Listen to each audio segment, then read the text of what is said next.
जय हिंद फ्रेंड्स। आज बहुत लोग का मैसेज आया कि आप जो ये शुंग राजवंश है उसके बारे में बात करो। तो आज मैं उसके बारे में थोड़ा बात करने बैठा हूँ, तो आप मेरे वीडियो को सब्सक्राइब, लाइक और शेयर ज़रूर करना।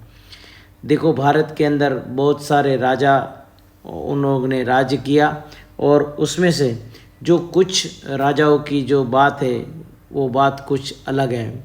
उसी तरह से ये जो राजा पुष्यमित्र है उसकी बात करेंगे और जिस तरह से उसने जो सेनापति होकर अपने राजा का वध किया और फिर वो शासन के ऊपर बैठ गया और राजा बन गया, तो उसकी बात करेंगे। तो शुंग राजवंश प्राचीन भारत का एक राजवंश था जिन्होंने मौर्य राजवंश के बाद शासन किया। इसका शासन उत्तर भारत में 185 ईस्वी सन पूर्व यानी कि 112 वर्षों तक राज किया था। पुष्यमित्र शुंग इस राजवंश के प्रथम शासक थे। शुंग वंश की उत्पत्ति के बारे में कोई निश्चित जानकारी नहीं है।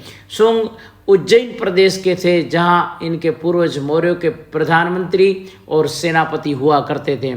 शुंग वंशीय पुष्यमित्र अंतिम मौर्य सम्राट बृहद्रथ मौर्य के सेनापति थे। उन्होंने अपने कार्य के समय अपने ही राजा को मार दिया और उसके बाद खुद राजा बन गया और उन्होंने अपने कार्य स्वामी का वध कर दिया। और इस नवोदित राज्य में मध्य गंगा की घाटी एवं चंबल की नदी तक का प्रदेश सम्मिलित था। पाटलिपुत्र, अयोध्या, विदिशा आदि इसके महत्वपूर्ण नगर थे।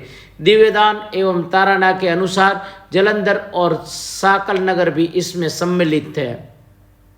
पुष्यमित्र सिंह को यवन आक्रमणों का भी सामना करना पड़ा। समकालीन पतंजलि के महाभाष्य में हमें दो बातों का पता चलता है। पतंजलि ने स्वयं पुष्यमित्र श्रृंग के लिए अश्वमेध यज्ञ कराए। उस समय एक आक्रमण में यवनों ने चित्तौड़ के निकट मध्यिका नगरी और अवध के साकेत को घेर डाला, किंतु पुष्यमित्र ने उन्हें पीछे खदेड़ दिया।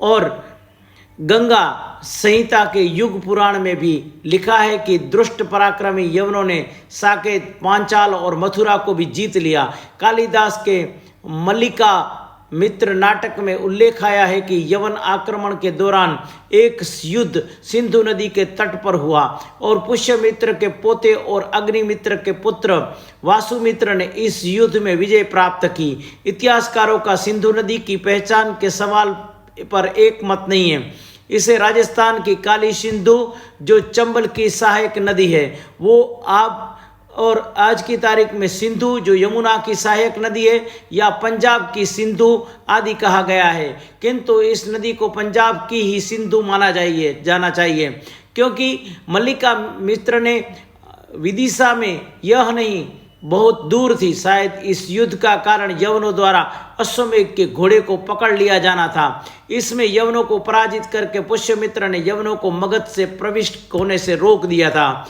अशोक के समय में निषिद्ध यज्ञादि क्रियाएं जिनमें पशु बलि दी जाती थी अब पुष्यमित्र के समय में पुनर्जीवित हो उठी थी। बौद्ध रचनाएं पुष्यमित्र के प्रति उदार नहीं थी। वे बौद्ध धर्म का उत्पीड़न बताती थी और उसमें से ऐसा वर्णन है कि पुष्यमित्र ने बौद्ध विहारों का विनाश करवाया और बौद्ध भिक्षुओं की हत्या करवाई। संभव है कि कुछ बौद्धों ने पुष्यमित्र का विरोध किया हो और राजनीतिक के कारण पुष्यमित्र ने उनके साथ शक्ति का वर्णन किया हो। यद्यपि संतुंग वंशीय राजा ब्राह्मण धर्म के अनुयायी थे, फिर भी उनके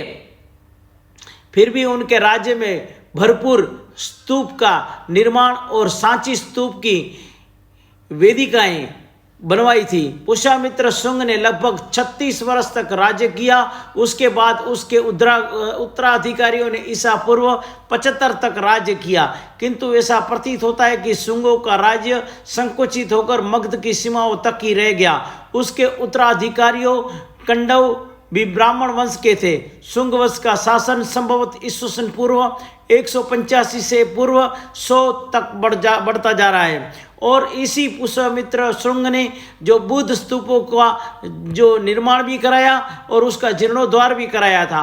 पुष्यमित्र इस वंश का प्रथम शासक था। उसके पश्चात उसका पुत्र अग्निमित्र, उसका पुत्र वसुमित्र राजा बना। वसुमित्र के पश्चात जो शुंग सम्राट हुए उनमें से कौशिल पुत्र भागभद्र, भद्रदोष, भागवत और देवहूति के नाम उल्लेखनीय है। शुंग वंश का अंतिम सम्राट देवहूति था। उसके साथ ही शुंग साम्राज्य समाप्त हो गया। शुंग वंश के शासक वैदिक धर्म के मानने वाले थे।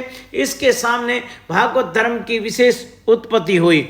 तो इसी तरह से कभी कभी कोई खास समुदाय के लोग कभी और जातियों को इस तरह से आपसी में रंजस में और आपसी में संघर्ष करवाना चाहते हैं। इसके लिए कोई भी जाति हो, चाहे कोई भी भारत की प्रजाति जाति हो, वो आपस में झगड़ा न करे, संघर्ष न करे। हिंदुस्तान हम सब लोग का है, भारत हम सब लोग का है, सबको मिलकर रहना चाहिए। और हिंदुस्तान की जो अस्मिता है, राष्ट्र है, हमारा खुद का है और तिरंगे के नीचे रह के बात करनी चाहिए। सर्वधर्म सब बरोबर है और सर्वधर्म की इज्जत करनी चाहिए। धर्म बचेगा तो ही देश बचेगा।